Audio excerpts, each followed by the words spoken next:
Police ભરતી બોર્ડે 2025માં physical ટેસ્ટમાં પાસ કરેલા કેટલાક ઉમેદવારોને આ વર્ષે હાઇટ ઓછી કહીને બહાર કાઢી દીધા. ગુજરાત પોલીસ ભરતી પ્રક્રિયા દરમિયાન હાઇટના માપદંડો અંગે વિવાદ સર્જાતા મામલો હવે હાઈકોર્ટ સુધી પહોંચ્યો છે. આખરે એવું તો કેવી રીતે શક્ય બને કે એક પરીક્ષામાં જે હાઇટ યોગ્ય હતી તે બીજા વર્ષે અયોગ્ય ઠેરવાઈ?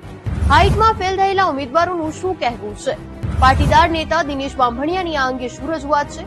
જાણીશું આજની સન્ડે વીક સ્ટોરીમાં. નોર્મલી પોલીસ ભરતીમાં પુરુષ ઉમેદવાર માટે ઓછામાં ઓછી 165 સેન્ટીમીટર અને મહિલા ઉમેદવાર માટે 155 સેન્ટીમીટર હાઇટ હોવી જરૂરી છે.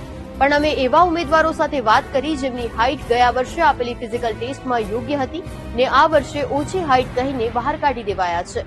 બધી વખતે અલગ અલગ જ આપું છું. 3 થી 4 વખત હાઇટ મપાવી, 3 થી 4 વખત અલગ અલગ રિઝલ્ટ આવે છે.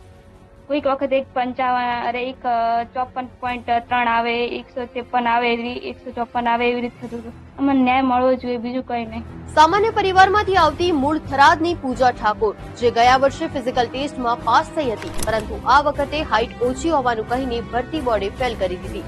અમારો ભવિષ્યનો સવાલ હતો. અમે એક વખત પાસ થઈ એટલે બીજી વખત આસ બાંધીને એમ તૈયારી કરી અને અમારા મા બાપે અમારા માટે ખર્ચો કર્યો. આખો વિડીયો જોવા માટે ડાઉનલોડ કરો દિવ્ય ભાસ્કર એપ.